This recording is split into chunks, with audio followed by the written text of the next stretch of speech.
يلا بينا نعمل شوية قرص بطعم وريحة وخير زمان.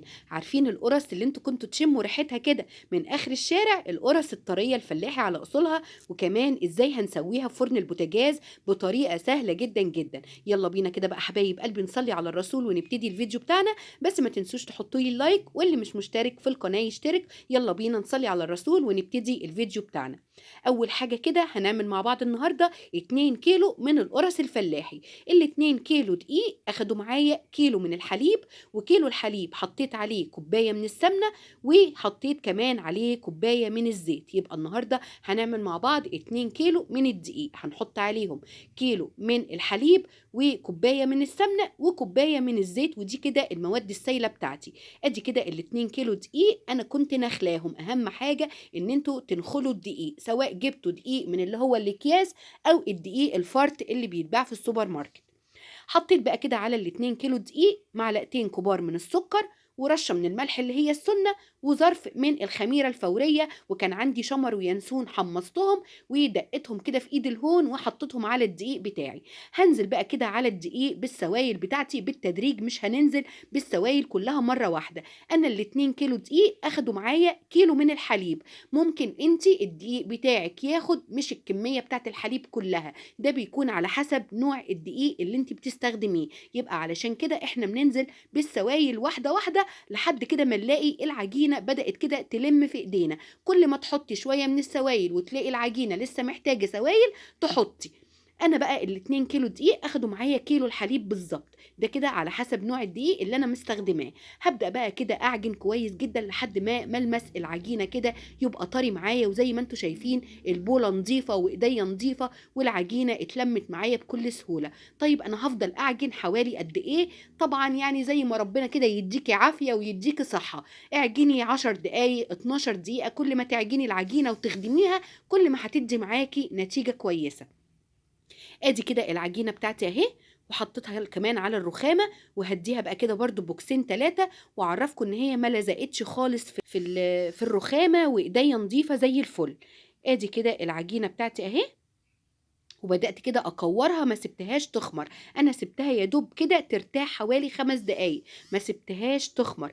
ادي كده العجينة بتاعتي اهي، بدأت كده أكورها. اعملوا بقى كده الحجم اللي انتوا عايزينه، عايزينها كبيرة، عايزينها صغيرة، عايزينها وسط. الحجم بقى بتاع القرصاية انتي بتتحكمي فيه براحتك. ده بقى كده مكور باقي القرص. عايزة اقول لكم كل سنة وانتوا طيبين بمناسبة ليلة رأس السنة، وربنا كده يحقق لنا كل أمنياتنا في 2024، وتكون سنة سعيدة علينا جميعا. وربنا كمان يديمكم نعمة في حياتي. وكمان أهم أمنية ليا سنة 2024 إن ربنا يفك كرب أهل غزة. والله يا جماعة الواحد قلبه بيوجعه كل ما يفتح التلفزيون أو يسمع النشرة، فعلا حقيقي الواحد قلبه بيوجعه. ودي أكتر حاجة الواحد بيتمناها، إن ربنا يفك أسرهم ويفك كربهم على خير يا رب العالمين. واهم حاجه يا جماعه المقاطعه، لان دي الحاجه الوحيده اللي في ايدينا ممكن نعملها. ادي كده كورت الكور كلها اهي بتاعه القرص بتاعتي. عايزه نقول لكم كمان ان انا هسيب لكم كل المقادير في صندوق الوصف. اللي مش عارف مكان صندوق الوصف، هو سهم صغير على ايدك الشمال تحت الفيديو، هتضغطي عليه هتلاقيني كاتبالك مقادير الكيلو. وانت بقى ضعفي الكميه زي ما انت عايزه، لان في ناس بتعمل بال2 كيلو بال3 كيلو بال4 كيلو. فانا هسيب لك مقادير الكيلو وانت ضعفي الكميه زي ما انت عايزه.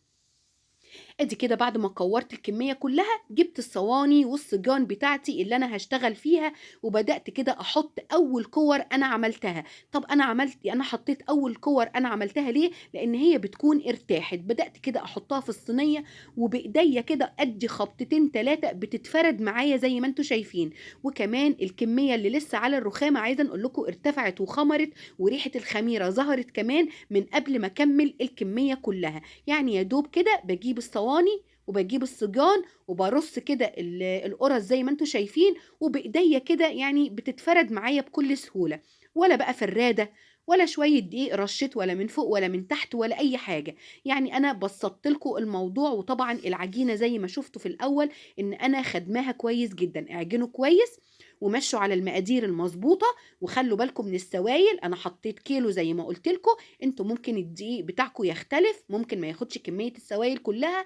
مشي على الخطوات مظبوطه، هتلاقي معاكي القرص ما فيهاش اي حاجه. يعني عايزه نقول لكم، يعني بننزل دلوقتي نشتري من الفران قرصتين 3 بمبلغ وقدره، لا عايزه نقول لكم ال2 كيلو دقيق عملوا معايا ورموا معايا كميه حلوه قوي. وكمان بيكون على حسب الحجم كمان بتاع القرصايه زي ما انت عايزه. ادي كده زي ما انتوا شايفين القرص بتاعتي اهي، باخدها كده يا دوب كده بديها طبطتين 3 كده زي ما انتوا شايفين، بتتفرد معايا بكل سهوله. عايزه نقول لكم ريحتها والله العظيم يا جماعه من قبل كده ما تدخل الفرن، وريحه الخميره كده ظاهره، يعني مش عايزه نقول لكم على الجمال. ادي كده ده كده اخر صاج اهو. ادي كده خلصته كده زي ما انتوا شايفين. وطبعا انا هسيبها بقى كده ترتاح حوالي نص ساعة حوالي ساعة على حسب الجو. طبعا الجو الايام دي شتاء، فهتسيبوها فترة طويلة شوية لحد ما تلاقوها كده ايه خمرت بالشكل ده وارتفعت كده زي ما انتوا شايفين. ما شاء الله اللهم بارك، ريحة الخميرة عايزة نقول لكم قلب الدنيا من قبل ما تتحط في الفرن. يلا بينا بقى كده ايه نتكلم على التسوية بتاعتها في فرن البوتاجاز. ناس كتير يعني بتقولك فرن البوتاجاز بيطلعها لنا ناشفه. لا يا جماعه، انا النهارده هقول لكم على شويه تريكات وشويه اسرار للتسويه بتاعه القرص الفلاحي الطريه بتاعه خير زمان، هتبقى معاكم طريه جدا. انا اول حاجه بكون مشغله الفرن من قبلها بحوالي 10 دقايق او ربع ساعه. لازم كده اول ما تدخلوا كده اول صينيه يكون الفرن سخن، يعني الصينيه ما تسخنش وهي في الفرن. لو دخلتوا القرص معاكم في الفرن وهو لسه بارد، عايزه نقول لكم هتنشف. لا لازم كده تشغلوا الفرن والفرن يكون سخن من قبلها بربع ساعه. طبعا انت ايه كل فتره كده والتانيه بتبصي عليها وهي في الفرن. ادي بصوا شايفين الارتفاع بتاعها ما شاء الله اللهم بارك. ما بين بقى كده كل فتره والتانيه بدي كده قلبه كده بالمعلقه وبشوف كده الحروف بتاعه القرص من تحت. اول كده ما بلاقي الحروف بدات كده تاخد اللون الذهبي اللي هو القعر من تحت، بطفي من تحت وبشغل عليها الشوايه. زي ما انتم شايفين انا في البوله كنت فرشه كيس، يعني حاطه كيس كده في قلب البوله. القرص اللي بتطلع انا بحطها في الكيس على طول وبقفل عليها. عايزه نقول لكم بتحتفظ بالطراوه بتاعتها عادي جدا يا جماعه. فرن البوتاجاز عايزه نقول لكم انا بعمل فيه كل المخبوزات، يعني مش القرص الفلاحي بس، لا انا بعمل الكرواسون، بعمل الباتيه، بعمل الكحك، البسكوت، البيتيفور، انا بعمل كل حاجه في فرن البوتاجاز. يعني الناس حتى كمان اللي بتسوي في الفران بره، عايزه نقول لك فرن البوتاجاز هيديكي نفس النتيجه بتاعه التسويه بتاعه بره. انت تابعي الحاجه زي ما انت شايفه كده انا بالمعلقه، يعني بضير كده، يعني ايه بضير، يعني بنقل كده الصاج اللي تحت فوق واللي فوق تحت، والقرصه اللي القعر بتاعها بياخد اللون الذهبي يعني بطفي القعر تحت وبشغل عليها الشوايه لحد كده ما تاخد اللون الذهبي اللي انتوا شفتوه. وبتطلع بقى طريه جدا، لان انا زي ما قلت لكم بحطها اول كده ما بتخرج بحطها في الكيس وبغطي عليها. ما شاء الله اللهم بارك، ال2 كيلو عملوا معايا كميه حلوه قوي زي ما انتوا شايفين في الصينيه. يمكن كمان الصينيه اكبر كمان من التصوير. بصوا شايفين اللون والجمال، وعايزه نقول لكم طريه جدا جدا.